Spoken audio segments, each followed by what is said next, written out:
Welcome back to Shaw Spotlight. I'm here with personal trainer and mixed martial artist Jesse Bongfeldt from United Fighter. And today we're talking about health and fitness. Jesse, you're a championship fighter, so fitness is a big part of your life. How has that helped you in your life? It's definitely given me a guideline on how to live my life daily. If your primary focus is really to stay in shape and stay healthy, it definitely guides you towards staying away from bad habits. That could be diet, extracurricular, rest, um, even social interaction. It definitely helps in all aspects because if your motivation is just to be the best at whatever sport it is that you're doing, then you're going to do what it takes. So, why is fitness important for people to incorporate into their lives? Well, for older people specifically, high intensity interval training is shown to release peptides from your brain that are one of the only things that help cellular regeneration in your body. So it's one of the things that can keep you young as you grow older, which can, you know, combat things like Alzheimer's. So it's actually shown to regrow brain cells as well as other tissues like basic tissue. So things that are released from your body, such as growth hormone, are incredibly beneficial for your body. Testosterone for recovery, for energy, for vitality, things like that. And I think just anybody who's at any age becoming more athletic and keeping your body strong so that you're not in pain all the time. And you really have to choose your pain. You might have muscular pain from exercising, but at least you're not going to have that joint and tendon pain, things like that.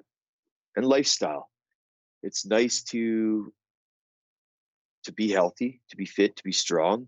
It allows you to be more functional at work. When you're at the gym, it helps with social interaction, gives you some form of social life. It affects a lot of aspects. Well, fitness also improves your mental health. So, what are some of the positive impacts that fitness has on someone's mental health? As far as mental health goes, developing habits is huge for satisfaction. You get achievements through setting a routine and scheduling in what it is you're supposed to be doing that day, and whether that's fitness or whatever that your schedule is telling you to do. You set a goal and you achieve it. Now, obviously, the extra benefits that you get from fitness physically are great, and mentally and emotionally from the hormone release, the reward hormones that you get from exercise, things like that. Well, that's amazing. And now with COVID, everyone's working from home. So, what are some ways that people can stay active while at home? Well, again, it definitely comes down to scheduling. You have to, if you're at home and you don't have a set time where you have decided that you're going to get up off the couch or whatever it is you're doing and train, it probably won't happen. You have to set it in your schedule, make a plan, define your plan, write it out on paper, and keep it simple, keep it short. That's a good start too. If you are able to make it so that you enjoy your workout, that's going to make a big difference. If you're just starting out, start with simple, small sets, 12 rep range. The goal at first is to build symmetry and balance between left and right sides of your body, front and back, top and bottom. Start with 3 by 12 rep range. You can add a few more sets. Make sure you're focusing on the front side and the back side. If it's your arms, for example, you want to make sure your biceps are strong. But if you're doing body weight all the time, maybe you have extra strong triceps, but weak biceps. So you have an imbalancement there. Explore your body and its weak points and work those at home. If you know what your strong points are, work on your weak points, put it in the plan and just make it about a half-hour routine. As you get better at it, you can add intensity and work density within that small amount of time. And try not to go too long because your body will produce stress hormones, things like cortisol, which can counteract your gains. So if you're working out for an extended period of time and your body's full of cortisol, it will tell your body to store fat and it will eat your muscle as its fuel source. So get your workout in fast and intense within stages. Start out easy.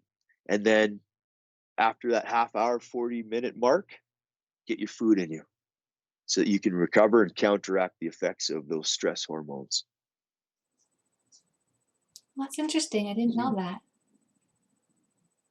And for kids, it's important that they're active too. And so many extracurricular activities have been canceled. So, what are some things parents can do to get their kids That's a active? good question. That can be tough. Games are always a good start with the kids. Get them to jump and do basic motor skills, run, tumble. It's nice to have a carpet in your house. Get them doing somersaults. Get them to start with even just playing with a ball. Something as simple as that is a good start too.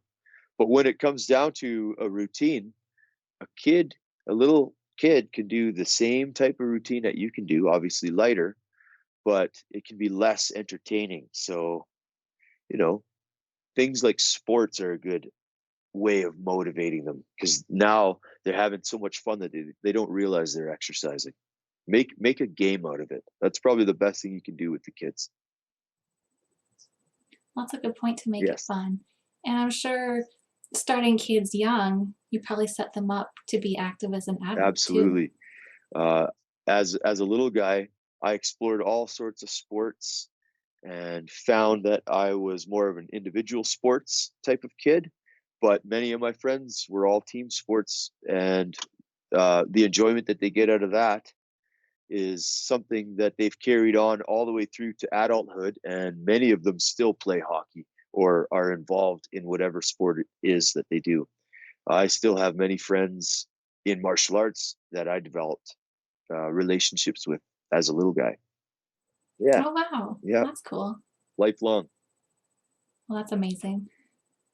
So, as gyms start to open now during COVID, what are some of the safety measures that you have in place at your gym to keep people safe? Well, personal discretion is very important. People who are coming in, they need to be responsible for their own past and for their contacts and for keeping their hands clean and being, very aware of what their immune system is like, and if there's any signs or symptoms, things like that. So that's the first stage.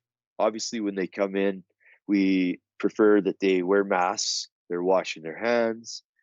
Um, we have divided barriers on the floor with tape, and people are having to keep about 6 to 9 meters apart as best as possible.